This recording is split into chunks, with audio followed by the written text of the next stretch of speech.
भगवान श्री कृष्ण का जन्म हिंदू धर्म में एक अत्यंत महत्वपूर्ण घटना है, जिसे हर साल जन्माष्टमी के रूप में हर्षोल्लास से मनाया जाता है। श्री कृष्ण का जन्म द्वापर युग में मथुरा में हुआ था। उनके माता पिता देवकी और वासुदेव थे। कंस, जो उनकी माता देवकी का भाई था, एक क्रूर शासक था। उसे भविष्यवाणी के माध्यम से यह पता चला कि देवकी की 8वीं संतान उसका वध करेगी। इस भय के कारण कंस ने देवकी और वासुदेव को कारागार में डाल दिया और उनके सभी संतानों को जन्म के तुरंत बाद मार डाला।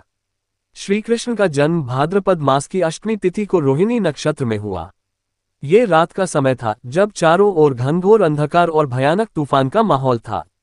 भगवान विष्णु ने स्वयं श्री कृष्ण के रूप में जन्म लेकर धरती पर अधर्म का नाश और धर्म की स्थापना का संकल्प लिया। जैसे ही श्री कृष्ण का जन्म हुआ, जेल में चमत्कारी घटनाएं घटित हुई।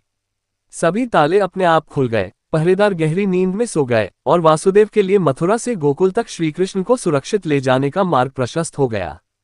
वासुदेव ने श्री कृष्ण को एक टोकरी में रखा और यमुना नदी को पार करके उन्हें गोकुल में नंद बाबा और यशोदा के पास पहुंचाया। वहां उन्होंने श्री कृष्ण को यशोदा की गोद में सौंप दिया और बदले में यशोदा की नवजात कन्या को लेकर वापस मथुरा लौट आए। जब कंस ने उस कन्या को मारने का प्रयास किया तो वह देवी दुर्गा के रूप में प्रकट हुई और कंस को चेतावनी दी कि उसका वध करने वाला पहले ही पैदा हो चुका है। गोकुल में नंद बाबा और यशोदा के संरक्षण में श्री कृष्ण का बचपन बीता। वे अपनी बाल लीलाओं, माखन चोरी और ग्वाल बालों के साथ की गई शरारतों के लिए प्रसिद्ध हुए। श्री कृष्ण ने बचपन से ही असुरों का वध करना शुरू कर दिया, जैसे पूतना, शकटासुर और तृणावर्त।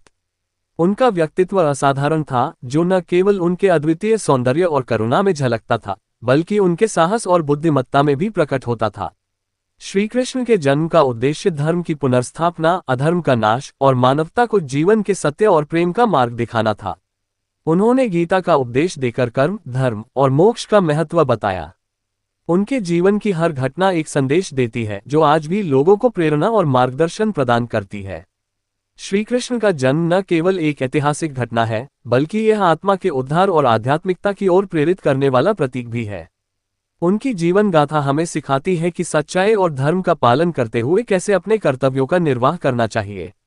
यही कारण है कि भगवान श्री कृष्ण का जन्म और उनके जीवन की गाथा सदियों से मानव समाज के लिए आदर्श बनी हुई है।